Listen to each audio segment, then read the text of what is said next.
Well, it's been quite a week for the Jew haters, both in Congress and the high levels of academia, as Rashida Tlaib introduces a House resolution commemorating the Nakba, and CUNY Law chooses a radical Palestinian extremist who really hates the Jews to give a commencement address. So we're going to talk about both of those. My name is Moshe Hill, and this is A Hill with a View.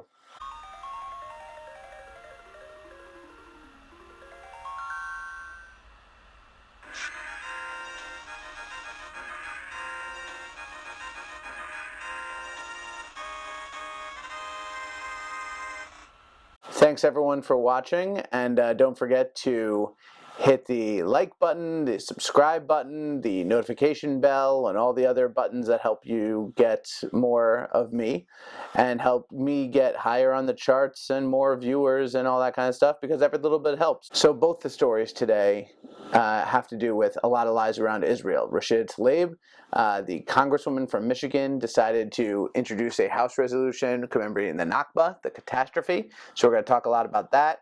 And a Palestinian activist gave the commencement address at CUNY Law. It means an end to the fascist settler colonial regimes that build and run the prisons and all systems of oppression. First, if anyone wants to know a lot about these subjects, I recommend this book, Judaism, Zionism, and the Land of Israel. It was written actually by my old high school principal, Rabbi Yotav Eliach, and it is an amazing book, great read. It goes through literally 5,000 years of Jewish history with a heavy emphasis in the last 80 or so, 100 or so. And it is an incredible resource that I use all the time. I'm going to put a link in the description below for anyone who wants to buy it. And Rabbi Eliach, thank you very much for the resources to help me make these kind of videos. So the big story this week coming out of Congress, at least from the Jew hater perspective, is this House resolution put forward by Representative Rashida Tlaib. Representative Rashida Tlaib took to Twitter to announce that she was introducing a House resolution recognizing the Nakba, which she termed as the catastrophe. That's the point where, in the War of 1948, the Jews won, the Palestinian refugees left, and they left their homes. They thought the Jews were going to all get killed. The Arab armies were going to go kill the Jews, till the Arabs that were living in British Mandate Palestine and the state of Israel told them to get out of the way. They got out of the way. They fled to Arab territories, and then the Jews won. So the catastrophe is that the Jews were not all killed. So whenever somebody says Nakba, what they really mean is it really stinks that the Jews weren't all killed in 1948, 1949. So that's really all you have to know going forward. And to this day, they really wish all the Jews were all killed. They want the state of Israel to become the state of Palestine, which is why they haven't declared a state in the territory they have. They're waiting to get the whole thing, which is never going to happen.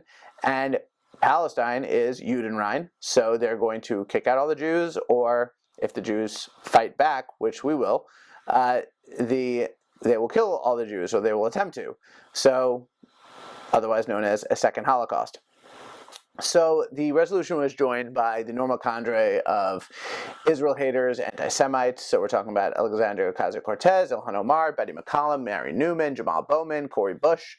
These are all the same people that always join in the anti-Israel resolutions or bills or anything that has to do with being anti-Israel. They're the first one on board. Most of these representatives in Congress have endorsed the BDS movement, pushed the label of Israel as an apartheid state, worked to dissolve the strong alliance between Israel and the United States, tried to get military funding stripped from Israel, all that. This is that entire group. They keep doing it. So let's examine the real story here. What really happened prior to 1947-48, prior to the UN partition plan, coming into the 48-49 war for independence, what they call the Nakba, and really what happened there. So The UN partition plan sought to create two states. They even mentioned this in the resolution. They said, well, they wanted to create two states, but the majority of the indigenous Arabs living there didn't want a state of their own. Well, yeah, obviously they didn't want one because they never declared one after they got the partition plan. They wanted all the Jews out. They wanted to kill all the Jews. Sorry, not going to happen.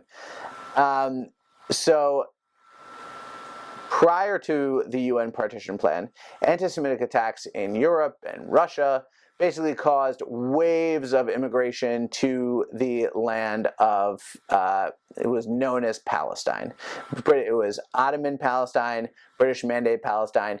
Now, what you have to know, the difference between the land called Palestine and the Palestinian people today and what they deem to want as a state of Palestine is that the land called Palestine was a region of the area. It was never actually a sovereign nation declared with borders. It was a region of the area, just like there's the Siberian region of the eastern part of Russia. Actually, the reason why it was called Palestine is because it was to add insult to injury to the Jews that were being expelled from there, renaming their land of Judea after their historical enemies, the Philistines. So basically they called it Palestine just to make fun of us.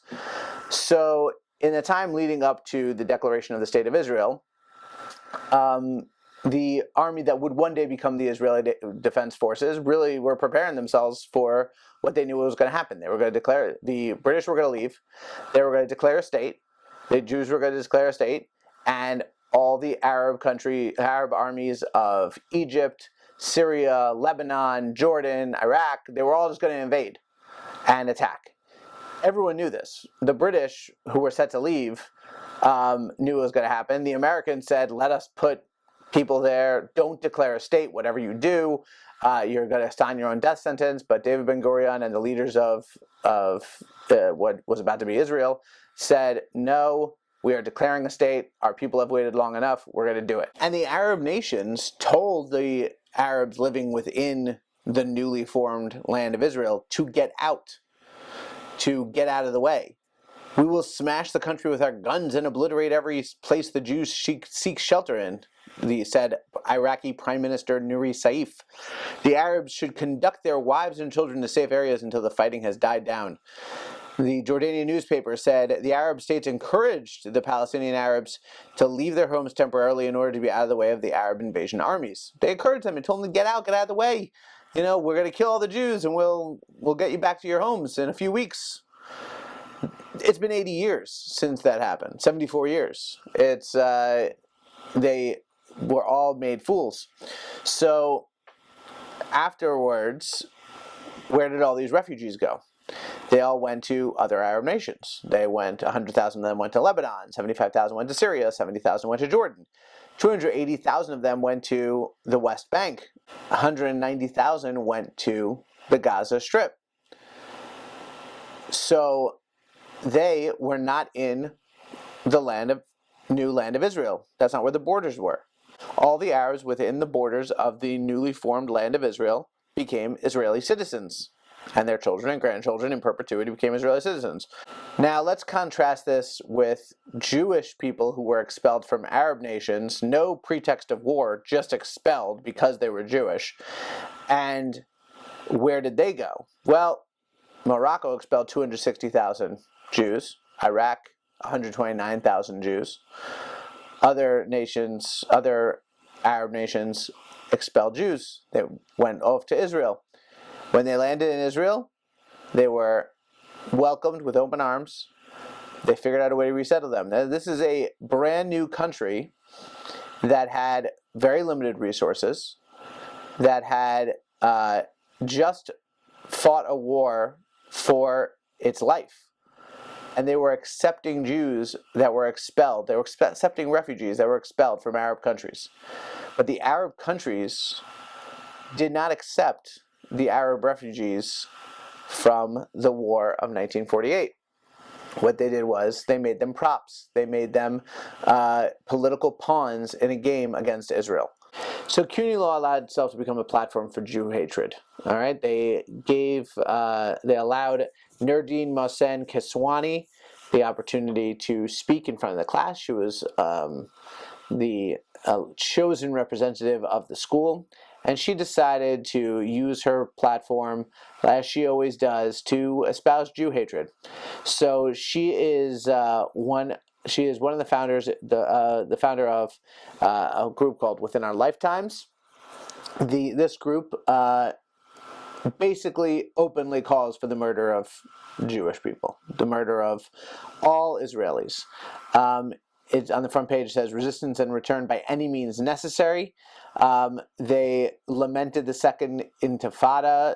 They commemorated the Second Intifada from 2000 to 2005, claiming that it launched a new chapter of Palestinian resistance to Zionist settler colonialism, and lamented that at least 5,000 Palestinians were martyred.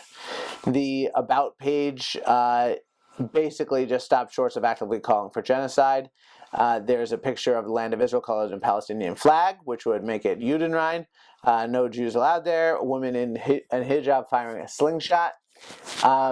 It claims that they uphold the right of all Palestinian refugees to return to their homeland in all of historic Palestine, from the Jordan River to the Mediterranean Sea. We know what that means. That means no Jews allowed.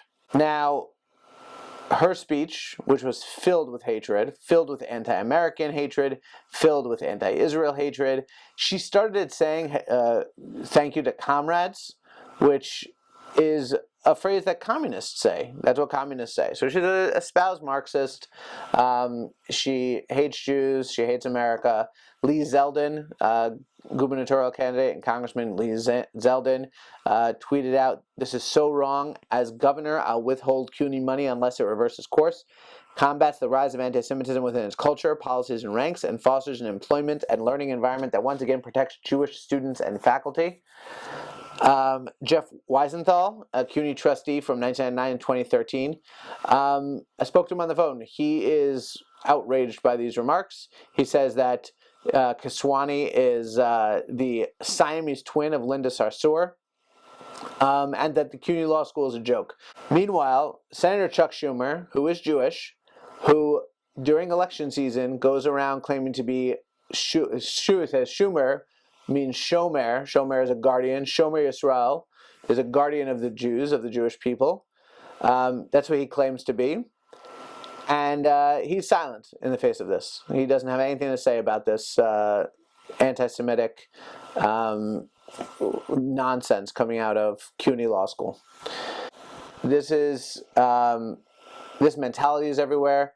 This talk about Nakba is becoming more and more common, with more and more prominent Israel haters and Jew haters getting into roles of leadership in the country. And this is what we have to look forward to. So it's up to us to be educated, to learn about it, and to fight back against it. And so this is what this video is all about. This video is about teaching, it's about understanding, and it's about knowing that the enemies of the Jewish people come in many forms. If they can come as people with bombs and guns and knives, they can also come as members of Congress, they can come as law students, they can come in many forms. And we have to fight against all of them with words, we have to fight against them with action, we have to fight against them with knowledge, because we can't go into this battle without understanding the historic context of what they're saying and beat them at their own game. I can be found on Facebook at A Hill with a View. I can be found on Twitter at Hill with View. And please share, like, subscribe, do whatever you can to get the word out, because this stuff needs to be said. Thank you very much. My name is Moshe Hill, and this was A Hill with a View.